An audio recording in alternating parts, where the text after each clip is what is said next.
There's a lot that goes into convincing the world that any athlete in any weight class, in any form of combat, is a world champion.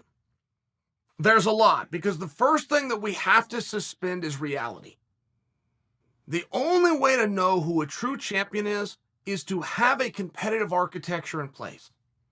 If you take the Olympics just by example, everybody on earth that raises their hand is allowed to compete. Now, you will have different levels and you'll have different events before you finally get to the actual Olympics, where they will have eliminated most of the field. But either way, everybody who wants an opportunity can try, which is why the last man standing is the champion. There has never been an Olympic Games in history, and you guys know this, you've never done it, and you've never heard anybody else do it, and your friends have never done it, where you lean over and swat somebody and go, hey, I could have done that, I sat this Olympics out. It's just never happened. There's too much respect to the architecture. The one time we had Layla Ali on this show, Layla spoke about that. She was an undefeated world champion boxer, and she said publicly, I've always wondered if I really was. I wish that I could have gone through the Olympics, because in our sport, talking about boxing, that's the only way to actually know, where there's an actual process that the community stands back and acknowledges, for this day, for this moment, you are the best. In fighting, because we don't have a tournament. In fighting, because there's a lot of things that predicates contendership, way outside the punches, the kicks, and the takedowns and the escapes, such as popularity. You must have a mandate of the masses. The checks and balances for that is to have the mandate of the masses. You must have done a pretty damn good job. Default, falsely, is if you don't have the mandate, you must not be good at it, right? It's not true, but it's the world that we live in. Now, I bring that to you because my friend, Carlos Esparza, former champion, awesome fighter, awesome, is right now considering sitting out until she gets a world title opportunity. Now, when I tell you that it's very hard to convince anybody who the actual world champion of combat is, right? We saw what Mike Tyson went through. Just avoided Evander Holyfield. Real simple. We see what Floyd went through. And in fairness, in Floyd's defense, over the course of his career, he eventually did get in there with all the right guys, but he picked and chose in between. So you start to lose respect. And what Carla's talking about, I'm going to wait, that's a tough one for two reasons. And this is my friend. First off, you have not been offered a world title fight. You have not. And nobody said you're going to be next. We just got to get done with this business first. You stay healthy and fresh, and then we'll go and do it. So there is no waiting. There's hoping, but hope's not a strategy. And secondly, and far more over to my point, if you are the true number one contender, you would have no problem fighting anybody along the way. The true number one contender can beat everybody in the world and has proven it, except save one. That's the person who's sitting with the belt. So when that match happens and you beat them and you go on to become the world champion, for that to have any level of credibility, aside from the suspension of reality by the viewer, you would never hesitate to compete. You would beat everybody up. You'd beat them up a second time if you needed to. You'd beat up 2 or 3 in a month if that's what was called for.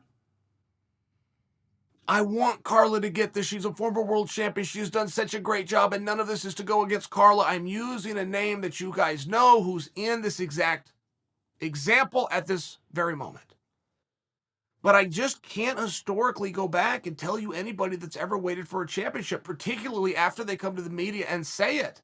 I know people who have waited for a championship, but they were strategic enough to not come out and say it.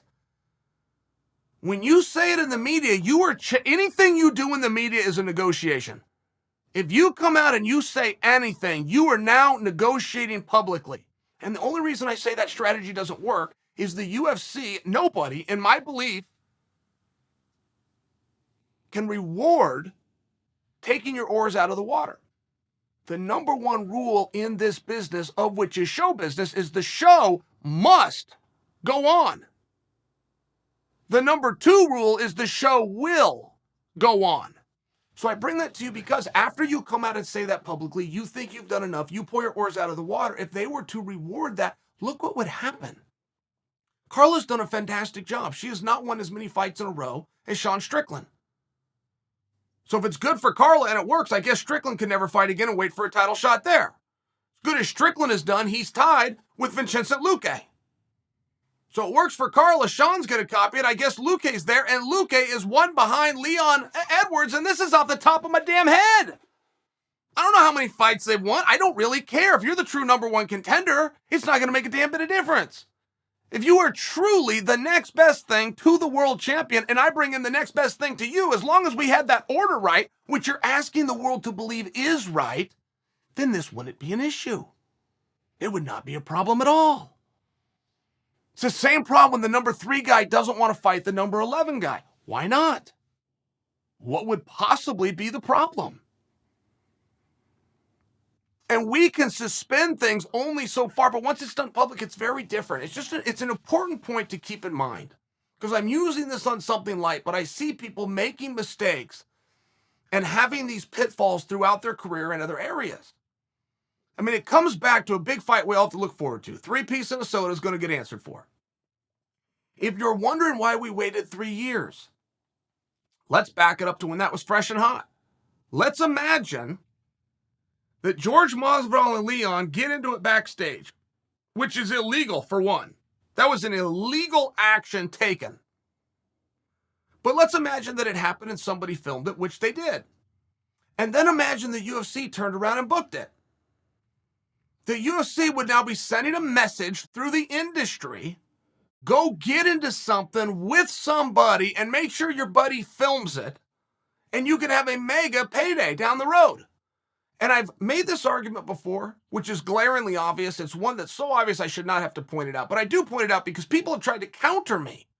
They've tried to counter me and say, but Chael, that's not what they did when John Jones and Cormier got into it.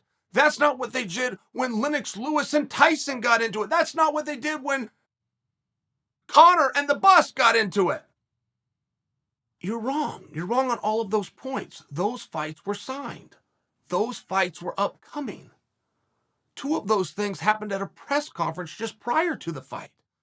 And I bring that because it is significantly different. The UFC is not going to reward that kind of behavior, and they're not here either. With Masvidal and Leon, this absolutely was not rewarded.